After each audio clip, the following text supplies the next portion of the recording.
लेकिन भारतीय जनता पार्टी ने ये जो स्लॉटर हाउसेस है जहां गाय को काटा जाता है, एक्सपोर्ट करते हैं गाय का मांस भी, उनसे भी चंदा लिया है। यह आपका हिंदुत्व है। आप लोगों को गुमराह करते थे, कर रहे हो, लेकिन आपके खाते में जो पैसा गया है ये इन लोगों से भी गया है। सामने आइए और बताइए कौन सी कंपनी है, नहीं तो मैं बताता हूं आपको।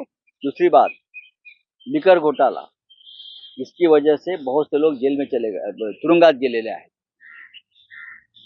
केजरीवाल जी आता गेले आहेत, त्याच्या आधी मनीष सिसोदिया, संजय सिंग, कविता।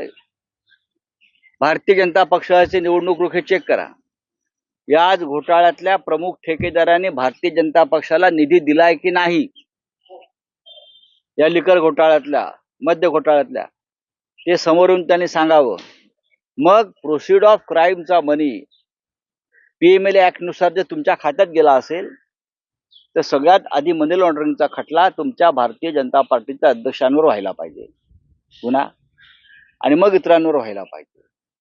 पण निवडणूक रोख्यांच्या घोटाळ्यावर जो धुरळा उडतो आहे देशभरात, त्याच्यावरून लोकांचं लक्ष विचलित करण्यासाठी तुम्ही केजरीवालने अटक केली आहे। विद्यमान मुख्यमंत्र्यांना अटक करताय, लोकांनी निवडून दिलेला पूर्ण बहुमत असलेल्या हेमंत सोरेनला आपण अटक केली, आपण केजरीवालना अटक केली, आपण विद्यमान मंत्र्यांना अटक करता, आणि सगळ्यात भ्रष्ट सरकार देशात आणि महाराष्ट्रात ते तुमचं आहे। आणि ज्यांना अटक केली पाहिजे त्यांना तुम्ही मंत्री करता, उपमुख्यमंत्री करता, ज्यांना तुरुंगात जामिनावर सुटलेले आहेत पीएमएलए ऍक्ट मध्ये, त्यांना तुम्ही केंद्रात आणि महाराष्ट्रात मंत्री करता, आणि आमच्या विरोधी पक्षाच्या लोकांना अटक करता। याला हुकुमशाही म्हणतात, आणि त्याच हुकुमशाही विरुद्ध आम्ही लढतो। देशातील नेत्यांबरोबर राज्यातील नेते देखील केंद्रीय तपास यंत्रणेच्या रडारवर आहे। निवडणुकीच्या तोंडावर अटक सत्र देखील होऊ शकतं। हो, उद्या ते कोणाला अटक करू शकतात। मोदींना, अमित शहाना ज्यांच्यापासून भीती वाटते की आम्हाला हरवू शकतील, त्या सगळ्यांनाही अटक करू शकतात। स्वातंत्र्यपूर्व काळात ब्रिटिशांना लोकमान्य टिळक, भगतसिंग, राजगुरू, बरं का, लाल बाल पाल, वीर सावरकर, या सगळ्यांची भीती वाटत होती, म्हणून ब्रिटिशांनी त्यांना तुरुंगात टाकलं किंवा फासावर लटकवलं। मला असं वाटतं मोदींचं सरकार हे त्याच पद्धतीनं चाललंय। सरकारला भीती वाटते निवडणूक हरण्याची, लोकांचा उठाव होण्याची, त्याच्यामुळे हे सगळे नेते तुरुंगात टाकू इच्छित आहेत। अण्णा हजारेंना आधी जागा करा कुठे आहेत तिथे। अण्णा हजारे जे आहेत, बरं का, आता मला माहित नाही कुठे असतात ते। एकेकाळी त्यांचं आंदोलन होतं या सगळ्या विरुद्ध, आता या क्षणी मला ते कुठे हरवले आहेत मला माहित नाही। उद्धव ठाकरे यांनी एकतर्फी सांगलीमध्ये उमेदवारी घोषित करणं म्हणजे प्रॉब्लेमॅटिक झालेलं आहे। आता असं नाना पटोले काल बोलत होते, एकीकडे जागेसंदर्भात चर्चा सुरू आहे, दुसरीकडे अशा प्रकारे उमेदवारी जाहीर करणं हे प्रॉब्लेमॅटिक आहे। आम्ही त्यांच्याशी चर्चा करू, दिल्लीतल्या प्रमुख नेत्यांशी, नाना पटोलेंशी। त्या संदर्भात, सांगली संदर्भात सविस्तर चर्चा झालेली आहे। नाना पटोले हे आमचे मित्र आहेत, काँग्रेस पक्षाचे अध्यक्ष आहेत, त्यातून मार्ग कसा काढायचा तो आम्ही पाहू। तो इससे पहले भी आप कह चुके हैं कि ईडी, इनकम टैक्स और एजेंसीज का इस्तेमाल करके नेताओं को बीजेपी में शामिल कराया जा रहा है। अरविंद केजरीवाल का भी बयान आया था कि मैं अगर बीजेपी में चला जाऊंगा तो ये सब कार्रवाई मेरे पे बंद हो जाएगी। किस तरह से देखते हैं? नहीं, हमारे ऊपर भी दबाव है, हमारे ऊपर भी दबाव था, आज भी दबाव है।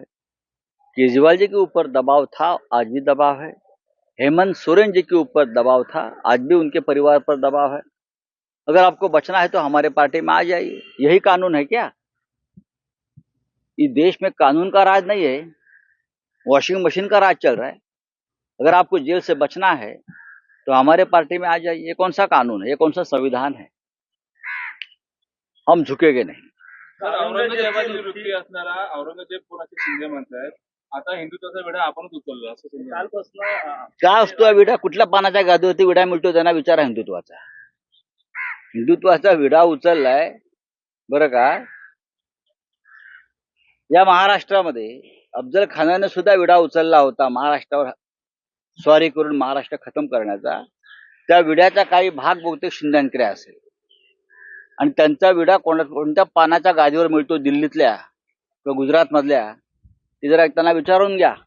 ठाकरे खरे वारसदार आहेत असं आता भाजपकडनं बोललं जात आहे. विजय वडेट्टीवार को अभी फिलहाल नोटिस दिया गया है कि उन्होंने जो है ऑफिशियल रेसिडेंस जो है गवर्नमेंट में दिया गया वो छोड़ दीजिए हाँ क्या है खरे वारसदार राज ठाकरे असं भाजपकडनं बोललं जातं. काल देखील क्या भाजप मुख्यमंत्री उद्या ते छत्रपती शिवाजी महाराजांचे वारसदार ठरवतील. ते कोणाचे वारसदार ठरवू शकतात बरं का. आता हिंदुहृदय सम्राट शिवसेना प्रमुख बाळासाहेब ठाकरे यांचा वारसा काय आहे हे भारतीय जनता पक्षानं आम्हाला सांगण्याइतके आम्ही अजून खाली घसरलेलो नाही. जे आपल्या स्वार्थासाठी राजकीय फायद्यासाठी हिंदुहृदय सम्राट शिवसेना प्रमुखांचा एक पक्ष फोडतात आणि महाराष्ट्र तोडण्याची स्वप्न पाहतात. त्यांच्याकडून वारसा कोणाचा काय हे काय आम्ही शिकायचं. शरद पवार हयात असताना बरं का त्यांचा वारसदार सुप्रिया सुळे नाहीत असं भाजप म्हणतंय. तर भ्रष्टाचाराचे प्रचंड आरोप ज्या मोदींनी केले ते अजित पवार आहेत. ही भारतीय जनता पक्षाची अक्कल आहे. इथे नाही आहे ती अक्कल. त्याच्यामुळे अशा प्रकारची विधानं ते करतात. थँक्यू.